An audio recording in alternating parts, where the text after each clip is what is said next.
आप लोगों ने श्रीलंका के कैंडी सिटी में स्थित जो ये टेम्पल देखा है, इस टेम्पल को सेक्रेड टूथ रिलीक कहा जाता है। इस टेम्पल में भगवान बुद्ध देव का पवित्र बाएं कैनाइन दांत को संभाल के रखा हुआ है। इस मंदिर को श्री दलदा मालीगावा या पवित्र दंत अभिषेक मंदिर भी कहा जाता है। भगवान बुद्ध के बाएं कैनाइन के दांत इस मंदिर में सोने के ताबूत में रखा है। सामने जो आप लोगों ने दरवाज़ा देखा है, वही वो सोने का ताबू रखा हुआ है जहाँ पवित्र दांत को रखा है। यही है पवित्र सोने का ताबू जहाँ भगवान बुद्ध देव का अवशेष रखा हुआ है। श्रीलंका किंवदंतियों के अनुसार 543 ईसा पूर्व में जब बुद्ध देव की मृत्यु हो गई थी, उनके शरीर कुशीनगर में संदन की लकड़ी से अंतिम संस्कार किया गया था।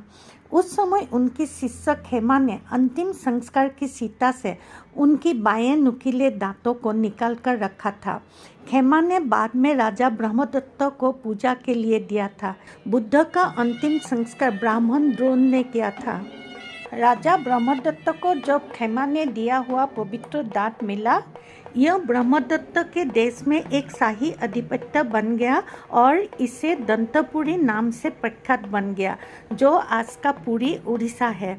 लोगों का एक धारणा बन गया था जिसके पास भी दांत की अवशेष रहता था, उसे उस भूमि पर शासन करने का दैवीय अधिकार मिलता है। पहले यह पवित्र दांत भारत के कलिंग में था, लेकिन जब शासक परिवर्तन हुआ तब दांत को सुरक्षित रखने के लिए राजा गुहाशिवा के कहने पर राजकुमारी प्रिंसेस हेमामाली और उनकी पति प्रिंस दंता ने श्रीलंका ले जाकर राजा कीर्ति मेघावन्ना को सौंप दिया था। उस समय लंकापट्टनम में श्री मेघावन्ना ने राजत्व किया था, जिनका अनुराधापुरा में राजधानी था। सन 301 से 328 तक राजा ने दांतों को मेघागिरी बिहार में सुरक्षित रखा था। उल्लेख है, हेमा माली ने दांत को दूसरे की नज़रों से बचाकर लाने के लिए बालों में छुपाकर लाया था। राजा कीर्ति मेघावन्ना ने अनुराधापुरा में इस पवित्र दांत के लिए एक मंदिर बनाया था। किंवदंती कहती है कि अभयगिरी बिहार को पहली बार अवशेष का संरक्षक नियुक्त किया गया था, जब इसे कलिंग में संघर्ष के बाद श्रीलंका पर लाया गया था। अंतिम संस्कार के बाद बुद्धदेव का अवशेष पहले मल्लोकों ने अपने पास रखने के लिए कोशिश की थी। फलस्वरूप कुशीनारा के मल्लों के खिलाफ अन्य लोगों ने युद्ध छेड़ दिया। मूल रूप से उनकी राख केवल शाक्य वंश को ही मिलना चाहिए, जिसे उनके संबंधित थे। बुद्धदेव का अंतिम संस्कार के अवशेष शाक्य वंश के ऊपर 6 अन्य वंश और एक राजा ने बुद्ध की राख की मांग की। विवाद को सुलझाने के लिए ब्राह्मण द्रोण ने राख को 8 भागों में बांटकर अलग अलग राज्यों के राजा को बांट दिया था। फोटो में आप लोग देखिए, ब्राह्मण द्रोण ने राख को 8 भाग किया हुआ दिखाया है। इन 8 भागों के अलावा द्रोण ब्राह्मण को जिसमें शरीर का अंतिम संस्कार किया गया था, बुद्ध देव का वह बर्तन प्राप्त हुआ और पिपली वन के मरियो लोगों को अंतिम संस्कार की सीता की शेष राख प्राप्त हुई थी।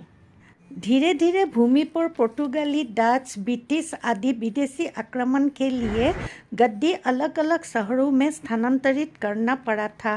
फलस्वरूप पवित्र दांतों को संरक्षित रखने के लिए भी साथ साथ स्थानांतरित करना पड़ा। राजधानी प्रत्येक परिवर्तन पर अवशेष को स्थापित करने के लिए एक नया महल बनाया गया था। अंत में इसे कैंडी में लाया गया और यहाँ स्थापित करके एक टेम्पल बनाया है, जो आप लोगों ने अभी देखा। यह मंदिर अभी सेक्रेड टूथ रिलीक टेम्पल नाम से प्रख्यात है। देश विदेश से लोग इस मंदिर को दर्शन करने के लिए यहाँ आते हैं। भगवान बुद्ध का अवशेष दर्शन करने के लिए लोग यहाँ लोटस, लिली और सफ़ेद फूल लेकर आते हैं।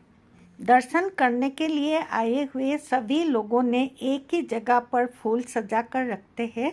देखकर अच्छा लगता है, कोई इधर उधर फेंकते नहीं हैं। कमल फूल बुद्ध देव के जीवन के साथ निबिड़ संबंध है, इसीलिए सभी लोग बुद्ध देव को कमल फूल अर्पण करते हैं। हर साल एसेला पेराहेरा जुलूस के दौरान दांत के ताबू को एक मेल हाथी पर रखकर सड़कों पर घुमाया जाता है। आज के लिए विदाई लेती हूँ। आप लोगों को मेरा ये वीडियो कैसा लगा ज़रूर लाइक कमेंट करके बताइएगा। अगर अच्छा लगा मेरा पेज को फॉलो कर दीजिएगा और वीडियो को शेयर कर दीजिएगा। अगर आप लोग यूट्यूब चैनल पर देख रहे हैं तो मेरा चैनल को प्लीज़ सब्सक्राइब कर दीजिएगा। आप लोगों का सपोर्ट मेरे लिए बहुत ज़रूरी है। धन्यवाद।